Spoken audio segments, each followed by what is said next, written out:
Hi, I'm Aileen Eakins. I'm a real estate advisor with Engel Volkers here in Victoria on beautiful Vancouver Island.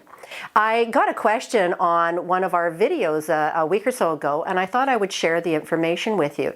The question was on the different types of ownership. Now, we've talked about a freehold, we've talked about strata, bare land strata, etc. Today, I'd like to talk a little bit about the leasehold, fractional ownership, hotel strata, and timeshare, because they're all very, very different. Leasehold is a way of owning property, but not the land on it, for a very specific term.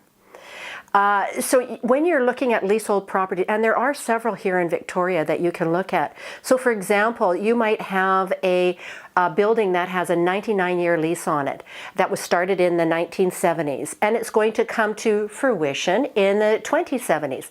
That means at this point in time, there's roughly 55 years left on that lease.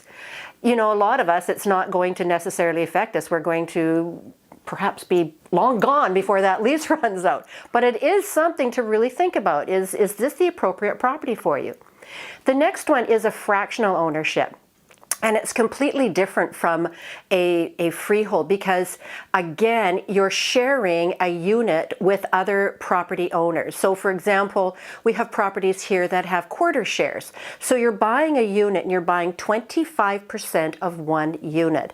And that means there's 3 other owners involved. And that means that you have access to your unit, for example, 1 week out of the month, right? And that would add up. But you do own a portion, and you can sell that fractional ownership.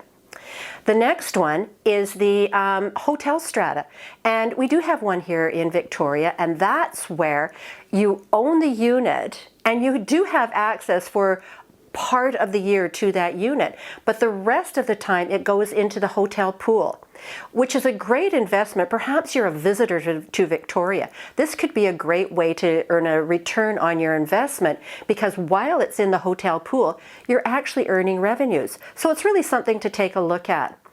And the last one, of course, is timeshare. And that one is really tricky because you're really not buying a unit, you're buying a vacation time, you're buying a portion of time. So for example, you're buying 2 weeks into a property. Now, a lot of these big timeshare companies, they have properties all around the world. So you may take your 2 weeks that you've bought and perhaps use them in Hawaii, Mexico, the United States, anywhere, but you're sort of tied to a specific timeshare unit. And all of it can be very, very confusing. So please, if you are looking at any types of these ownership, please consult with a real estate advisor and really get some input and insight into what that type of ownership might mean for you. Thank you so much for listening. And while you're here, would you mind liking, sharing, subscribing, and ask questions if you have them? I'm happy to share the information. Thanks for listening.